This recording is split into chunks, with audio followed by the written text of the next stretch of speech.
Sa ilalim ng lupa, patuloy ang matinding laban ni Chairman Netero at King Meruem.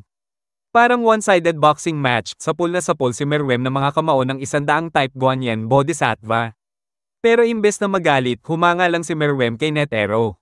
Habang sinusubukan ni Meruem na basahin ang galaw ni Netero, napansin niyang kailangan nitong ipagdikit ang mga kamay bago umatake. Pero kahit alam na niya ang pattern, hindi pa rin siya tinatablan. Nainis si Netero at parang sinabing langgam lang siya at huwag siyang mayabang. Matapos ang daan-daang suntok, naramdaman na rin ni Meruem ang sakit sa katawan. Pero sa isang iglap, putol ang kanang binti ni Netero. Sabi ni Meruem, ayusin mo yan, lolo, baka maubusan ka ng dugo. Pero si Netero, sinabing lucky punch lang yun. Pero hindi pa tapos. Sumugod si Meruem at naputol din ang kaliwang braso ni Netero. Tinanong ulit ni Meruem ang pangalan niya kay Netero, pero ang sagot lang ng matanda, kaya niya pa magdasal kahit isang kamay lang, ang dasal kasi galing sa puso. Biglang lumabas ang zero hand. Wasak ang buong tomb, pero si Meruem tumatayo pa rin. Sinabi niyang may lugar ang mga tao sa kanyang kaharian, pero bilang pagkain. Pero bago siya umalis, tinanong ulit ang pangalan niya kay Netero. Sumagot siya na, Meruem. Habang malapit ng mamatay, ngumiti si Netero at biglang tinusok ang dibdib niya ng 2 daliri.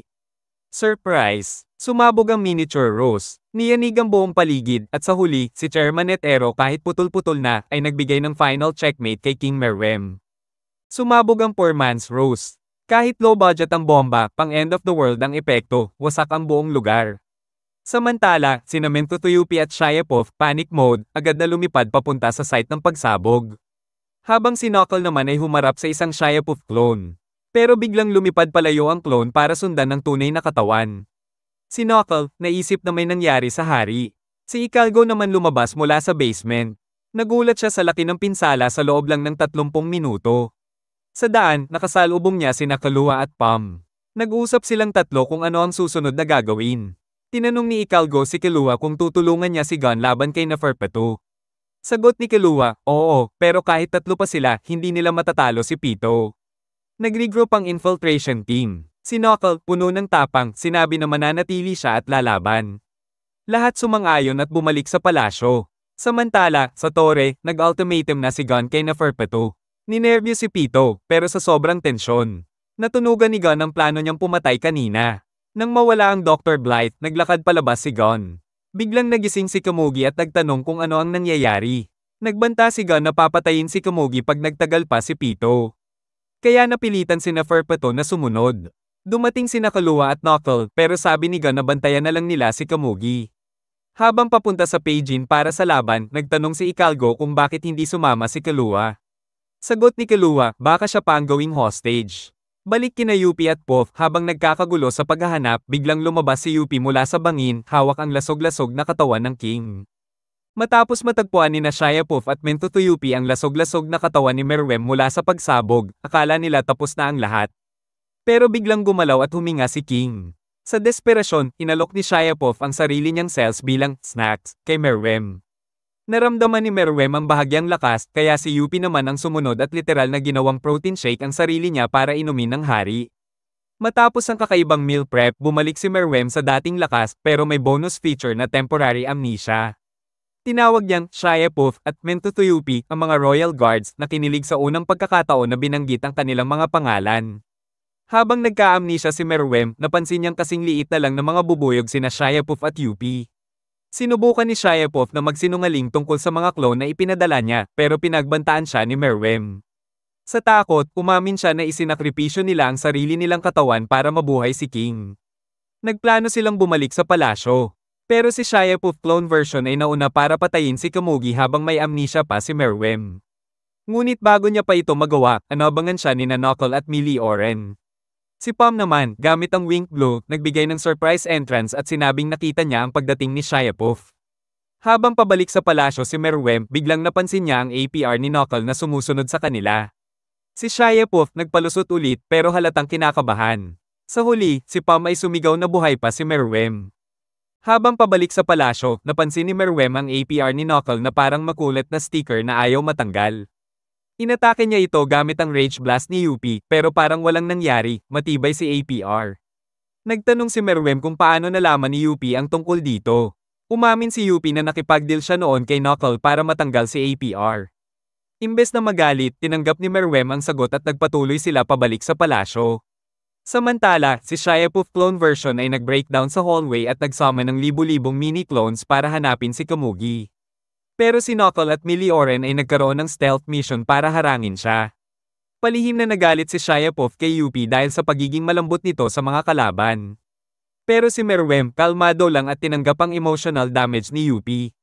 Sa labas, si Pam ay nagbigay ng live update na hindi niya makita ang mga mini-clones ni Shia-Puf. Samantala, si Killua ay may ibang plano at binuhat si Kamugi papunta sa taas ng tore. Biglang sumulpot si Shia-Puf para i-ambush sila pero gamit ang Godspeed. Parang The Flash na naiwasan ito ni Killua. Nainis si Shia-Puf at nag-split ulit para habulin sila. Sa gitna ng habulan, sinubukan ni Shia-Puf na lokohin si Kamugi gamit ang Sweet Talk pero nagalit si Killua, nagdrawing ng bilog sa lupa at nagbanta na kapag lumampas siya dito, mamamatay siya. Pero matigas ang ulo ni Shia-Puf kaya tinamaan siya ng kuryente sa mata. Habang nag-iisip ng susunod na gagawin, biglang nag-alok ng tulong si Meruem pero tinanggihan ito ni Shia-Puf. Naalala ni Meruem ang isang bagay. Isang malabong imahe ni Kamugi. Natakot si Shia-Puf kaya bumalik siya sa palasyo para sirain ang Gongi board.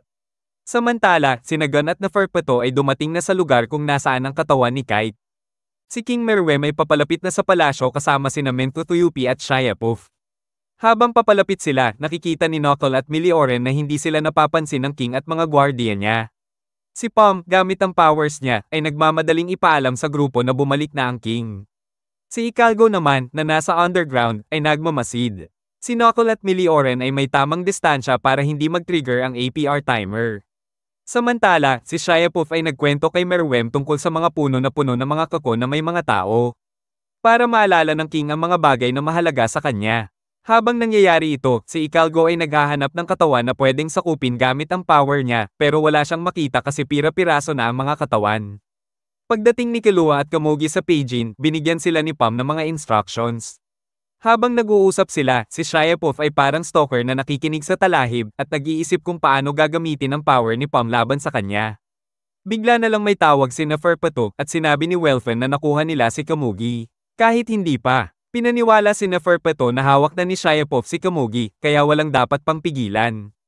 Pagdating sa room kung nasaan si Kite, sinabi ni Neferpitou na wala ng pag-asa si Kite dahil patay na siya. Si Gon, syempre, nagulat at umiyak ng malakas. Naalala niya ang lahat ng laban nila, pati na ang pakiramdam ng guilt at galit. Si Neferpitou ay ginagamot ang sarili nitong sugat at sa sobrang drama, si Pom at Killua ay parang napaisip kung anong nangyayari. Si Shia-Puf naman parang tsismoso, na natutuwa sa lahat ng nangyayari. Habang nagsisinungaling si Shia-Puf kay Neferpitou na nakuha na si Kamugi, isa sa mga clone niya ay lumitaw sa harap ni Pam at Killua. Sinabi ng clone na papatayin nila si Gon maliban na lang kung ibibigay nila si Kamugi. Si Killua, syempre hindi natuwa at agad na tinapos ang clone.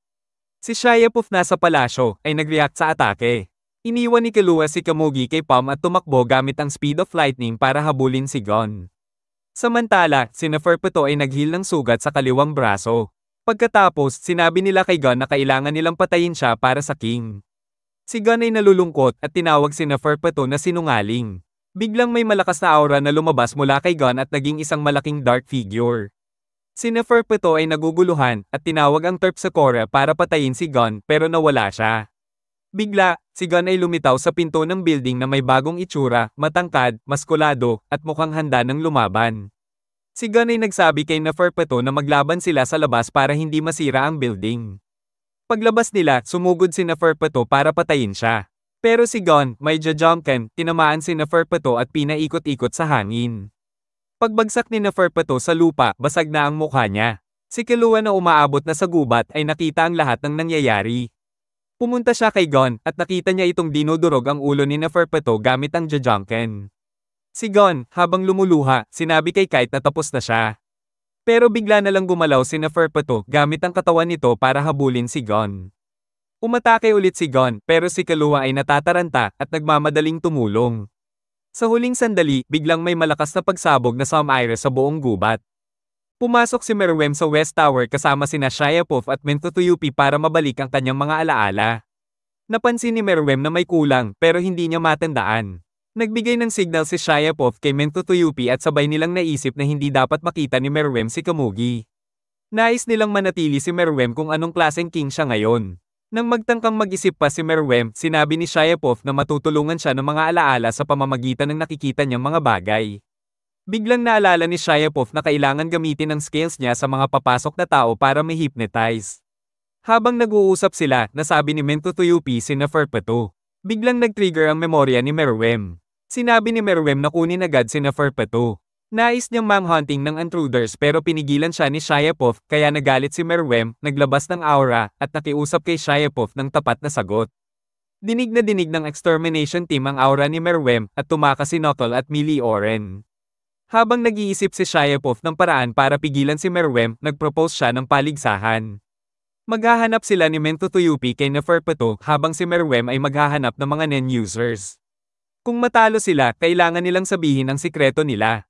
Si Meruem, tinanggap ang hamon at nagpakita ng konting amusement. Habang lahat ito'y nangyayari, si Palm, na may hawak na si Kamugi, ay nagtatago at nag-aalala kay Gon, kaya nagdesisyon siyang magtago sa ilalim ng lupa. Habang patuloy si Shyapov sa pagpapakalat ng kanyang skills, nagising ang mga tao sa harap ng palasyo mula sa pagka-hypnotize nila. Para silang mga puppet na walang tagapamahala. Pero hindi pa rin bumalik si Neferpatu kaya medyo kabado si Shyapov. Naiisip niya na baka hindi pa sapat ang lakas niya dahil naubos na ang karamihan sa King's power. Sa kabilang banda, si Welfen at Gloucester ay nasa isang truck at si Ikalgo ay inutusan si Welfen na maghatid ng mensahe kay Meruem na ibebenta nila si Kamugi kapalit ni Knuckle at Millie Oren. Takot na takot si Welfen sa ideya na baka patayin siya ng King pero sumang-ayon siya at umalis sa truck gamit ang saklay.